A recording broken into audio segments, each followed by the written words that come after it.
Itu kami ya ada 16 orang rekan pengacara, namun yang hadir tadi cuma 8 orang rekan pengacara. Tim advokasi pedagang kaki lima sekitar pertokoan Jalan Siliwangi dan Taman Kota. Ya, itu nama timnya ya. Tergabung 16 orang pengacara di mana siap untuk mengawal memperjuangkan hak-hak para pedagang kaki lima yang saat ini merasa diperlakukan dengan tidak adil.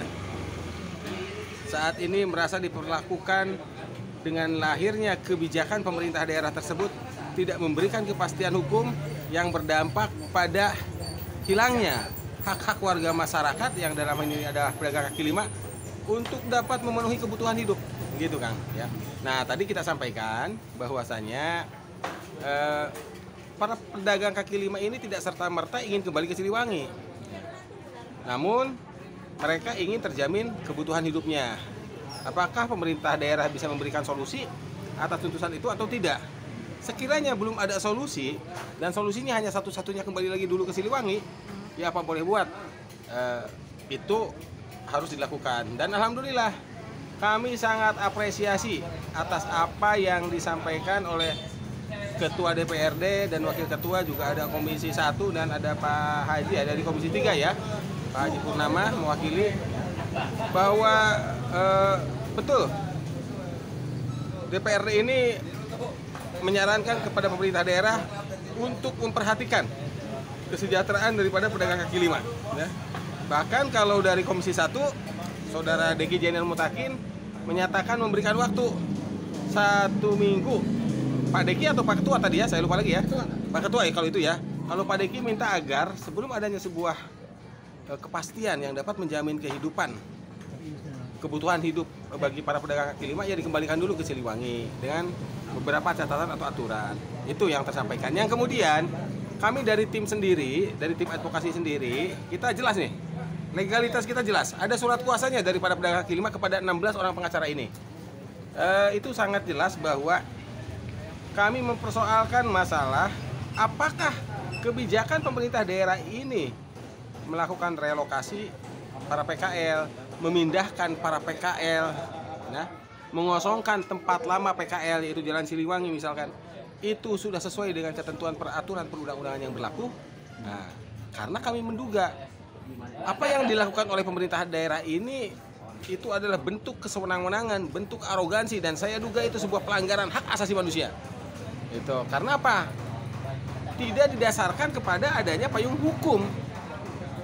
Itu didapatkan dari mana informasinya? Pada saat kami dulu melakukan audiensi di pemerintah daerah, tidak ada surat keputusan bupati tentang pemindahan ya para PKL, surat keputusan bupati tentang lokasi PKL, itu tidak ada. Surat keputusan bupati tentang pengosongan dan lain sebagainya yang tertuang di dalam peraturan Menteri Dalam Negeri. Nah, ketika tadi kami tanyakan nih kepada Asda 2, beliau kan mengatakan yang pada intinya kurang lebih begini, bahwa atas sebuah kebijakan itu katanya tuh kemudian timbullah dampak seperti ini, kurang lebih diartikan begitulah. Tadi sempat kami tanyakan, kami potong bahwa kebijakan yang mana gitu kan, karena kebijakan yang dulu itu adalah bukan kebijakan penataan atau kebijakan tentang pemindahan PKL atau kebijakan tentang lokasi PKL ya. Yang dimaksud kebijakan di sini adalah dalam bentuk keputusan bupati. Itu adalah amanat daripada peraturan Menteri Dalam Negeri, Kang. Nah, tadi diserahkan katanya ada nih. Ada staf daripada Pak Asda 2 ini yang menyerahkan kepada Pak Asda 2 kemudian menyerahkan kepada kami, dan kami mintakan saat itu juga. Saya minta hari ini juga atau saat ini juga untuk mendapatkan SK tersebut. Punten, Kang.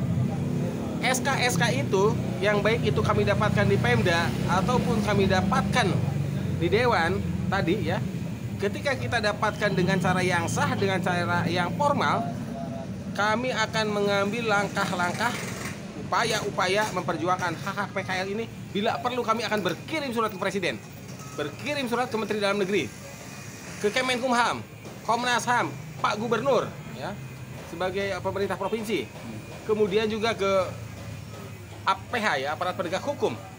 Nah, dan patut diduga nih, ketika ada hal yang tidak wajar hal yang tidak semestinya itu terjadi tapi itu dilakukan, ada apa sebetulnya? Apakah untuk menutupi adanya dugaan anggaran yang memang digunakan kemudian untuk menutupi hal itu dilakukan rekayasa ya, agar PKL ini juga nanti seolah-olah ada pengeluaran anggaran lagi dan lain sebagainya. Itu praduga seperti itu kan hal yang wajar. Saya tadi ajak sumpah, Kang. Tadi saya ajak sumpah. Ini penting nih ya.